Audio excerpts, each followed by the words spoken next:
Hello and नमस्ते guys. आज चाहिँ हामी मेरो रुम धेरै फोहोर भएको कारणले दाइ र म रुम मिलाउने कार्यक्रममा छौँ। दाइ सुतिराख्नु भएको थियो। म उठाल्न गएँ अनि दाइ उठ्न मान्नुभएको थिएन। तैपनि मैले जिद्दी गरेर जसरी पनि उठाएँ।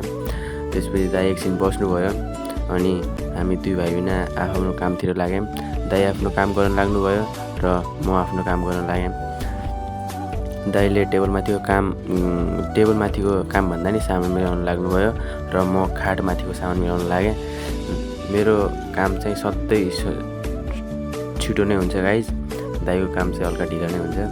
दाइ काम ढिला गर्नुहुन्छ तर राम्रो गर्नुहुन्छ।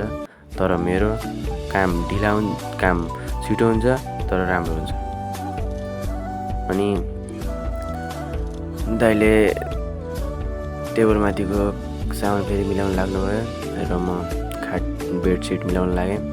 मैले बेडसिट मिलाएर भ्याएँ अनि दाइ फेरि मेरो बिग्रेछ भनेर मिलाउन लाग्नुभयो र म यताउति हिँड्नु थालेँ। त्यसपछि एउटा मेरो भाइ आयो। यो हिरो बन्न खोज्छ गाइज। यस्तो हल्का छपरी टाइपको हो, माइन्ड नगर्नु होला। अनि काम भ्याएर म झाडु मारेर लाएँ। दाइले खुर्सी यता राख्नुभयो र म एकछिनमा झाडु मारेर सब फोहोर डस्टबिनमा हालेँ। त्यसपछि दाइ क्रिकेट खेल्न लाग्नुभयो। दाइलाई क्रिकेट नखेल्नु भने अनि दाइले ब्याट राख्नुभयो।